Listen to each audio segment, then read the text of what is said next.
2025년이 밝았습니다. 오늘 이제 첫 수요 지성소 기도회를 진행을 하게 되면서 어떤 말씀을 함께 나눌지 고민하며 기도하였습니다. 그러다가 지난 이제 성탄절부터 시작을 했는데요. 신약 필사를 시작하였습니다.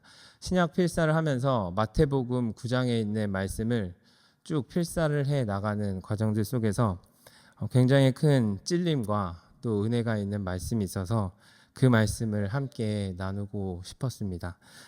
오늘 함께 말씀을 나눌 때에 동일한 하나님의 마음이 전달되는 시간이 되길 주님의 이름으로 축원합니다. 오늘 본문을 살펴보면요, 예수님의 공생의 사역이 초기 사역에서 중기 사역으로 넘어가는 시점에 있습니다. 마태복음 4장에 보면은 어부 4명을 주님의 제자로 부르시는 장면이 등장을 합니다. 그리고 나서 예수님의 그런 말씀들과 또 사역들이 쭉 진행이 되다가 또 다른 제자를 부르는 장면이 바로 오늘 우리가 읽은 본문의 장면입니다. 지금 예수님께서는 어디서 사역을 하고 있었는지 9장 1절에 보면은 다시 본 동네로 돌아왔다라는 표현이 있습니다. 8장 말미에 보면 가다라 지방으로 가셔서 그곳에서 귀신을 쫓아내신 후 그러한 사역들이 진행이 되자 사람들이 예수님께 좀 떠나셨으면 좋겠습니다 라고 간구합니다. 그러자 예수님께서는 배를 타시고 다시 본 동네로 돌아왔다라고 표현이 되어 있는데 그 본 동네가 바로 가버나움이라는 동네입니다. 가버나움이라는 성읍은요, 갈릴리 호수가 있으면 그 갈릴리 호수의 북서해안에 있었던 성읍 중 하나였습니다. 가버나움이라는 곳은요, 로마군이 주둔하고 있었던 성읍으로 그곳에는 무엇이 있었냐면 세관이 있었다고 합니다. 그래서 세관이 있었던 아주 중요한 성읍 중 하나였고요. 그 가버나움 세관에서 있었던 사람이 바로 마태였습니다. 오늘 우리가 살펴보고자 하는 그 제자 마태인데요. 제자 마태는 히브리어 이름으로는 레위라고 명칭하고 있습니다. 그의 이름이 레위이기 때문에 그의 지파가 레위일 가능성이 크다라고 학자들은 이야기를 하고 있고요. 레위 지파였다면 구약에 아주 능통했을 가능성이 큽니다. 그래서 마태복음에 있는 내용들을 쭉 살펴보면 율법을 이제 근거로 한 이야기들이 진행이 되고요. 이 마태복음은 특별히 유대인들을 위해서 기록되었다라고까지 이야기를 하고 있습니다. 그 마태가 바로 직업이 세리였습니다. 세리는 말 그대로 세금을 징수하는 사람이 바로 세리입니다. 당시 이스라엘은 로마의 통치 아래에 있었기 때문에 사람들에게 세금을 받아서 로마에게 전달하는 역할을 했던 사람이 바로 이 마태였습니다. 그래서 국가적으로 보면은 이런 표현이 맞을 것 같은데 매국노였습니다. 경멸의 대상이었죠. 사람들의 그 돈을 가져다가 그 통치하고 있었던 로마에 바치는 역할을 했기 때문에 사람들이 굉장히 싫어하였고 미워하였던 경멸의 대상 중에 한 사람이었고요. 또 종교적으로 봐도 굉장히 부정한 사람이다라고 칭했습니다. 왜냐하면 이 세리는 필연적으로 또 의식적으로 부정한 사람들과 아주 빈번한 접촉을 할 수밖에 없었기 때문입니다. 많은 사람들, 그 당시 율법적으로 정죄하였던 사람들의 돈을 징수를 해야 하기도 했고요. 그리고 또 이방인들과 접촉을 했기 때문에 종교적으로 봐도 그 세리의 역할을 사람들은 부정한 자이다라고 이야기를 했습니다.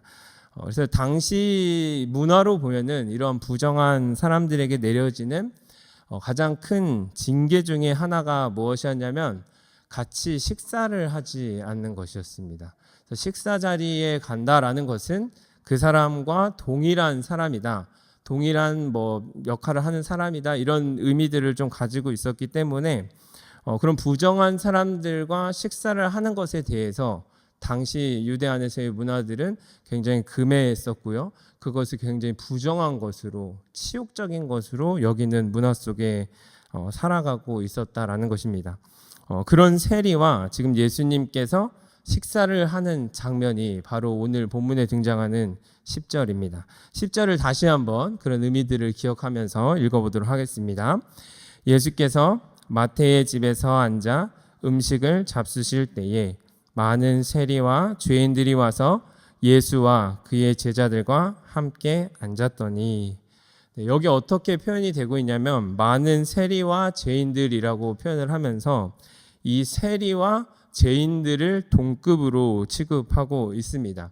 여기서 말하는 죄인들은 어떤 사람들을 의미했냐면 11조나 또 정결규례나 안식일 등 율법을 지키지 않는 사람들을 당시에 죄인들이다라고 명명하였고요. 부도덕한 사람들 혹은 이단자들 또 이방인들을 통칭하는 말로 사용했던, 그러니까 한마디로 그 이스라엘 사회에서는 취급도 안 하는 사람들이 바로 죄인들이었고 그 죄인들과 동급이 바로 세리였다라는 것이죠. 그래서 메시지 성경에서는 이런 죄인들을 뭐라고 표현을 하냐면 평판이 좋지 않은 인물들 혹은 사기꾼, 쓰레기 같은 인간들이라는 과격한 표현을 사용을 해서 이야기를 하고 있습니다. 그런 자들과의 식사 장면을 사람들이 봤을 때 아마 큰 충격을 받게 되었을 것입니다. 그 반응이 바로 11절에 등장을 하는데요. 11절 말씀을 같이 한번 읽어보도록 하겠습니다. 바리새인들이 보고 그의 제자들에게 이르되 어찌하여 너희 선생은 세리와 죄인들과 함께 잡수시느냐. 당시 종교 지도자였던 바리새인들이 바로 반응을 보였습니다. 바리새인들은 이름 그 자체로도요, 분리된 자, 구별된 자 혹은 거룩한이라는 의미를 가지고 있었던 사람들로 율법주의자라고 여기시면 될 것 같습니다. 유대인들의, 그럼에도 불구하고 그들은 유대인들의 종교 지도자들이었기 때문에 큰 선망과 또 존경의 대상이 바로 바리새인들이었습니다. 그런 바리새인들이 종교적 권위를 가지고 제자들에게 질책을 하기 시작한 것이죠. 그러자 예수님께서는 그 이야기를 듣고 아주 명쾌한 대답을 해주십니다. 아마도 지금 본문에는 그냥 예수님이 바로 대답하신 것으로 이야기되었지만 그 상황 속에서 아마 예수님께서 이렇게 물어보시지 않았을까라고 생각해 볼 수 있습니다. 의사가 필요한 사람이 누구냐? 건강한 사람이냐? 아니면 병든 사람이냐? 오늘 설교의 제목이기도 합니다. 의사가 필요한 사람이 누구냐? 건강한 사람이냐? 병든 사람이냐? 저는 이 부분을 필사를 하는데 하나님께서 이 부분에 큰 찔림을 허락하셨습니다. 왜냐하면 저는 늘 평판이 좋고 신앙도 좋고 그런데 돈도 많고 가정도 안정적이고 지원도 잘해주고 말하지 않아도 잘 도와주고 영향력 있고 적극적이고 성격도 좋은 사람들과 늘 함께하고 싶은 마음이 제 내면에 있었다라는 것을 발견했기 때문입니다. 그런데 오히려 예수님께서는 저에게 이렇게 질문을 던지시는 것 같았어요. 누구에게 의사가 필요하냐? 일진아. 누구에게 의사가 필요하냐? 너는 그렇다면 누구에게 나아갈 것이냐라고 저에게 질문하고 있는 것 같았습니다. 그러면서 13절에 이렇게 이야기를 하고 계십니다. 13절 말씀을 함께 읽어보도록 하겠습니다. 너희는 가서 내가 긍휼을 원하고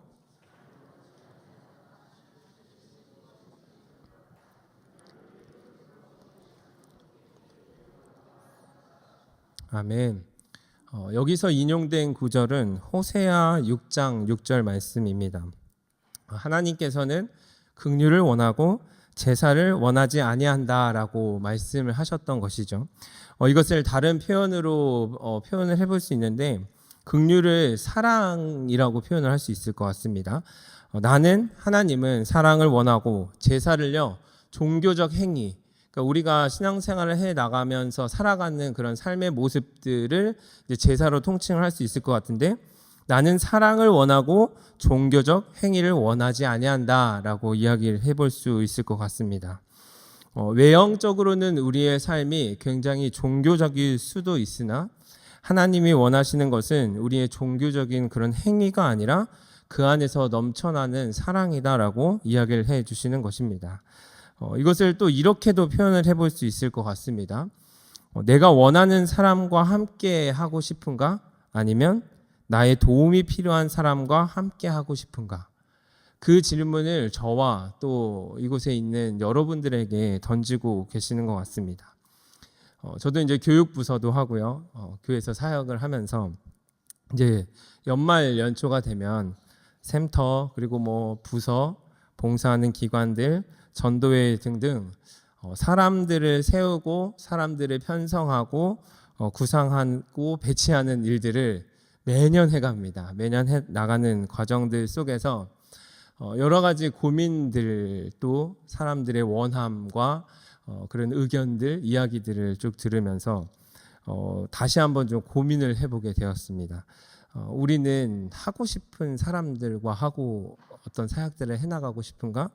아니면 우리가 품어야 하는 사람들, 특별히 우리에게 보여주시고 보내어 주신 사람들과 함께 해야 하는가?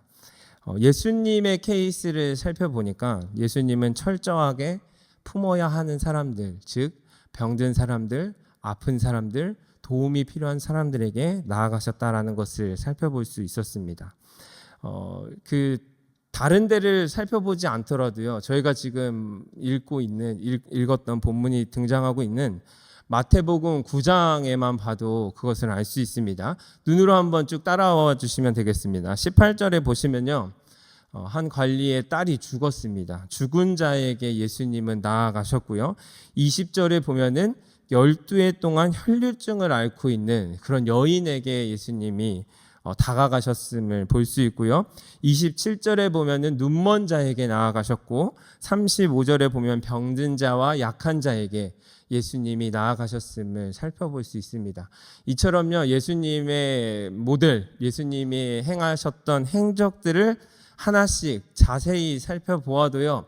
예수님은 자신에게 필요가 되는 사람들에게 나아갔던 것이 아니라 편한 사람, 좋은 사람, 영향력이 있고 돈이 많고 도움이 될 수 있는 사람들에게 나아갔던 것이 아니라 철저하게 예수님의 그런 도움이 필요한 자들에게 나아갔다라는 것을 알 수 있습니다.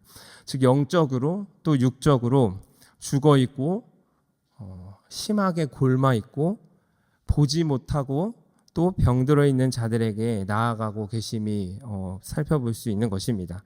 그 원동력이 무엇인지에 대해서 그래서 쭉 말씀을 묵상을 하다 보니까 36절에 그 예수님의 원동력이 등장을 하게 됩니다. 마태복음 9장 36절을 함께 읽어보도록 하겠습니다. 무리를 보시고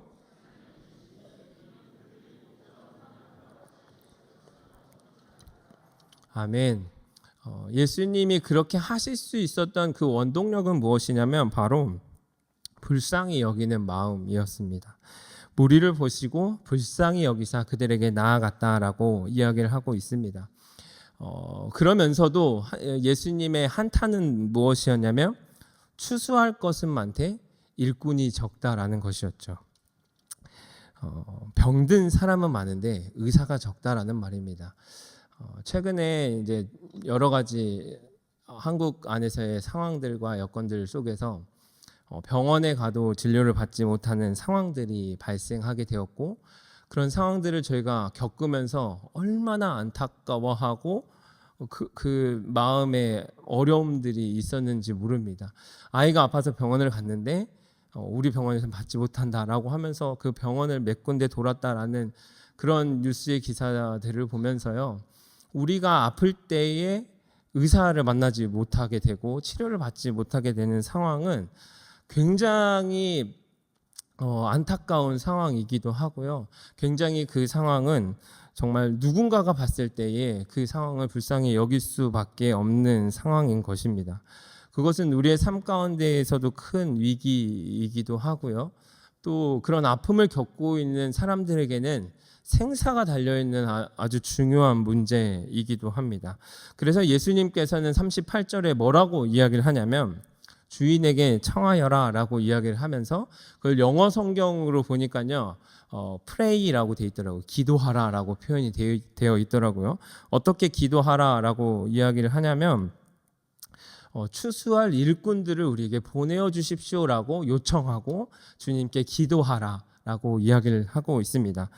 바로 주님의 그 동역자들을 우리에게 허락하여 달라고 불러달라고 요청하고 기도하라라는 것이죠. 하나님께서 우리를 그 자리로 불러주신 것입니다. 우리 모두를 의사의 신분으로 삼아주시고 또 아픈 영혼들, 죽어가는 영혼들에게 나아갈 수 있는 그 자리로 우리를 부르고 계심을 살펴볼 수 있는 것입니다. 그것을 우리가 어떻게 알 수 있냐면 로마서 5장 8절에 있는 말씀을 한번 읽어볼 텐데요. 다 같이 한번 찾아보도록 하겠습니다. 로마서 5장 8절의 말씀입니다.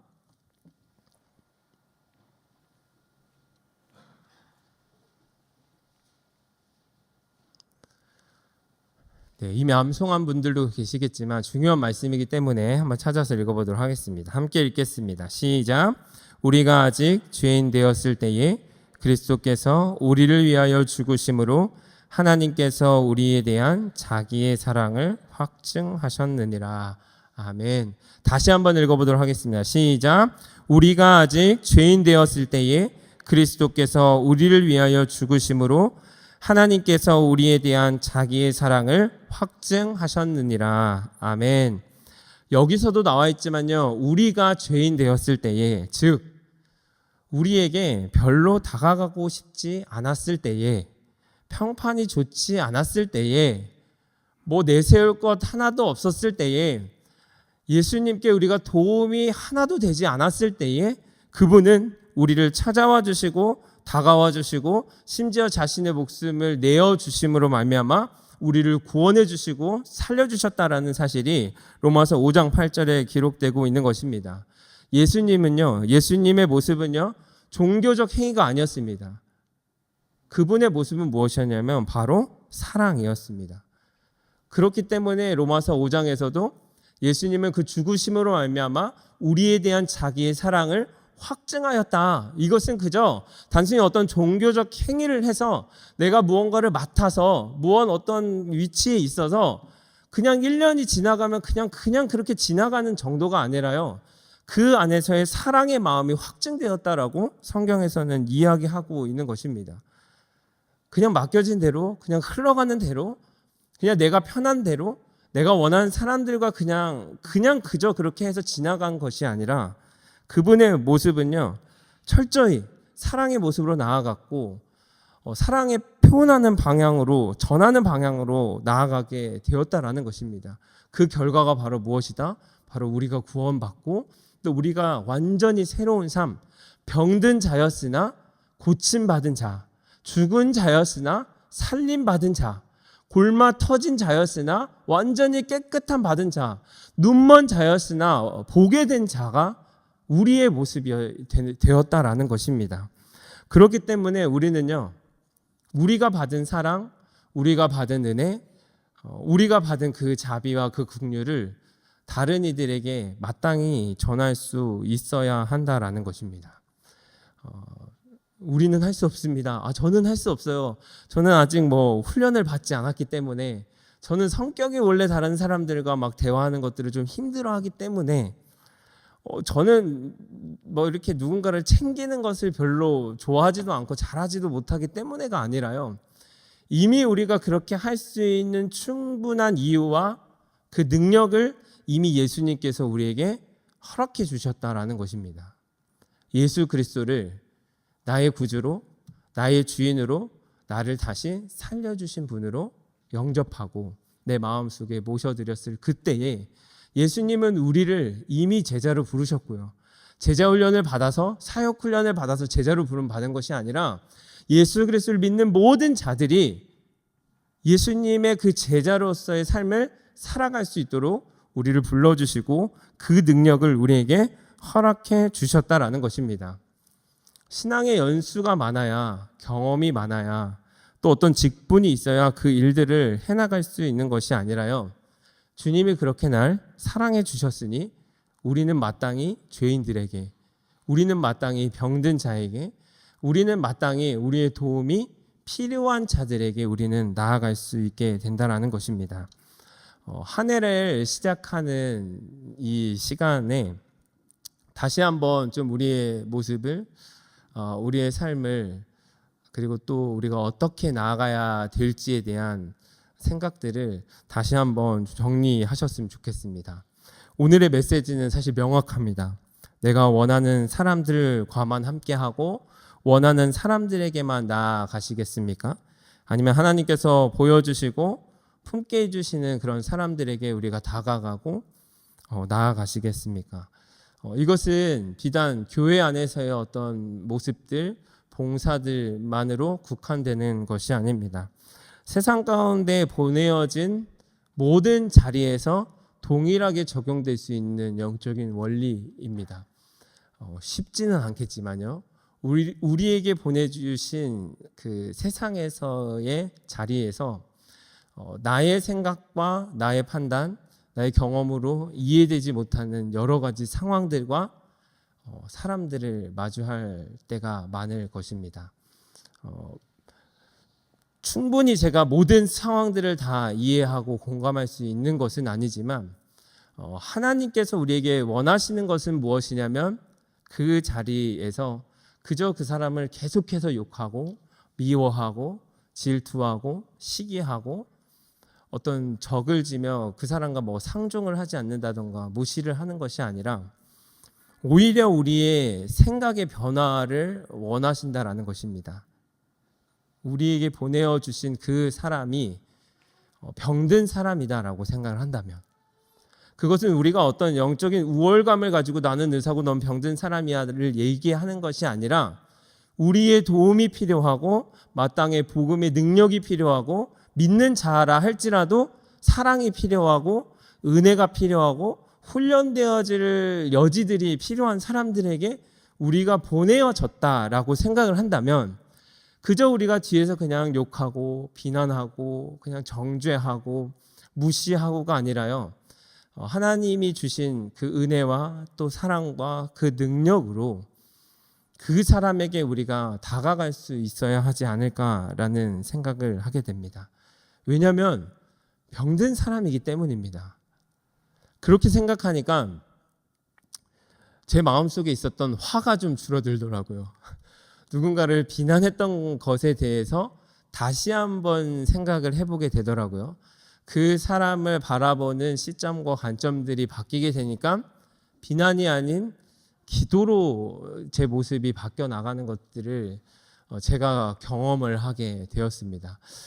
이것이 바로 하나님이 우리에게 원하시는 모습이지 않을까 생각이 듭니다. 전체적인 이제 샘터를 저희가 함께 개편도 해나가고 마을을 변경해 나가는 과정들 속에서도요, 우리는 쉽사리 우리가 편한 사람, 내가 좋은 사람, 마음에 드는 사람, 성향이 비슷한 사람들과 함께 하고자 하는 마음들이 많을 수도 있습니다. 그런데 중요한 한 가지는 무엇이냐면 하나님께서 우리를 보내어 주신 그 자리로 나아가는 것, 보여주신 사람에게 다가가는 것, 품게 하는 이들을 품게 하는 것을 주님께서는 원하신다라는 것입니다.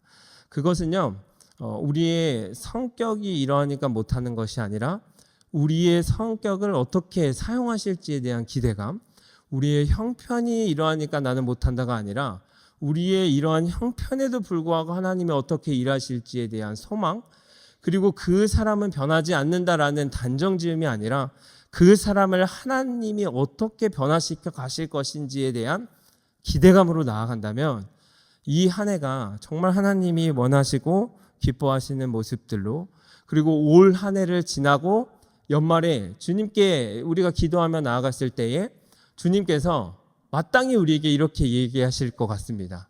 잘하였다 착한 종아, 내가 작은 것에 충성하였으니 10골 다스릴 권세를 너에게 주겠노라. 그 10골 때문에 하는 게 아니라요, 우리에게 주신 은혜와 사랑, 그리고 한 영혼이 세워지고 성장해 가는 것들을 바라보는 그 영광스러움과 기쁨들, 그것이 내가 샘터장이 아니더라도, 내가 뭐 전도의 회장이 아니더라도, 각자의 구성원들, 그리고 내가 제자훈련을 받지 않았더라도 그 일들을 해나갈 수 있다라는 것을 반드시 믿으셨으면 좋겠습니다. 이미 우리에게 충분한 은혜와 베풀어 주신 그 사랑만 있다면요, 우리는 어떠한 자리, 어떠한 상황 속에서도 한 영혼 한 영혼들을 품고 나아갈 수 있는 그런 사랑의 전달자가 될 수 있다라는 것입니다.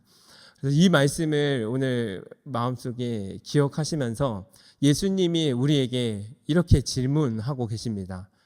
누가 의사가 필요한 자인가? 이 질문을 마음속에 품고 한 해를 또 살아가시고 의사의 역할들을 마음껏 감당해 내셨으면 좋겠습니다. 우리가 직접적인 의사가 지금은 될 수 없지만, 우리 아이들은 또 꿈을 또 꾸시고요, 지금은 될 수 없지만 영적인 의사가 되어 누군가를 살리고 병든 자들을 치유한다, 세워간다, 살려나간다라는 그 소망이 우리 모두의 금강교회의 모든 성도님들의 삶이 되시길 주님의 이름으로 축원합니다.